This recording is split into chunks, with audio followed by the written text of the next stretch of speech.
I gotta know, do you like me? Do you not like me? Ooh, welcome to Wednesday's Coffee and Conversation.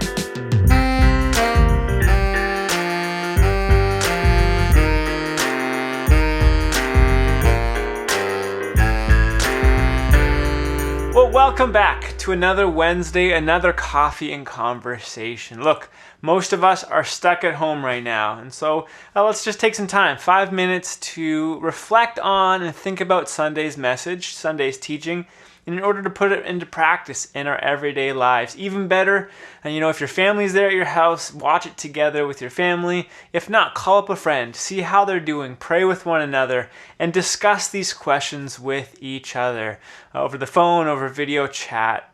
We're in a series through the book of Galatians called Free. The first week was all about free from religion. Religion is this kind of way of giving us ourselves salvation. If we follow these certain things, if we do all these things, check off all the right checks, and achieve it for ourselves, we can be good enough. We can be saved. But Paul writes in this letter to the Galatians that that's not the way it is. You and I, we are saved by grace, saved by what Jesus has done for us. This past Sunday was free from the approval of others. Oh, it can be so easy to just seek after and delight in the approval of others, what other people think of us. We can base our identity, our value on that. But again, that's not what being a Christian is all about. That's not what Paul talks about in the book of Galatians. So here are 3 quick, easy questions for us this week to talk about, discuss, in order to reflect on this idea that we are free from the approval of others. Question number 1. In what ways do you seek the approval of others? I think in some ways we all do this. We all seek the approval, the admiration of other people. The danger is that we can use that to then create our own identity and value. If people like us, then we feel good about ourselves. We feel like we are valuable. But Paul writes that there's dangers to this. So first, I want to just spend some time reflecting in what ways do we actually seek after the approval of others? Do we depend upon the way others think of us? Sometimes it can happen in kind of sneaky, tricky ways that we end up depending actually on how other people view us or think about us, and place too high of a priority on that. So I know I asked at the beginning of this question, do you like me? Do you not like me? Guess what? I don't, it doesn't matter. It's all about what God thinks of me. So first, just ask that question. In what ways do we seek the approval of others?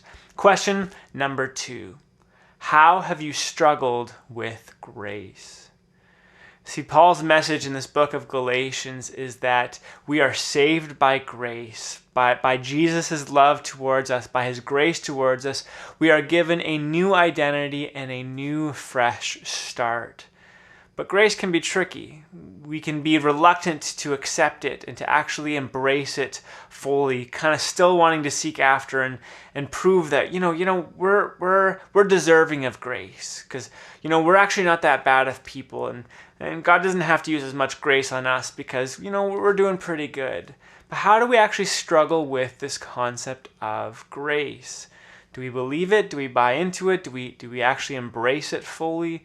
Or are we kind of lessening what grace actually is? So that's question number 2. Our final question for this week, question number 3, is this. What is your new identity in Christ? Maybe take some time, go look back in the book of Galatians, chapter 2, 19 through 21, which talks about, being free from the law. We can't actually achieve our new identity in Christ. It's given to us freely. Pastor Connie recently gave us an excellent series all about finding our identity in who God says we are. Maybe spend some time thinking through that one again. But what's your new identity in Christ? How does that change the way you live? How does that change the way you actually find approval in other people? So those are 3 questions for this week. Remember, Friday morning is a regular devotional, and we'll see you online this Sunday morning.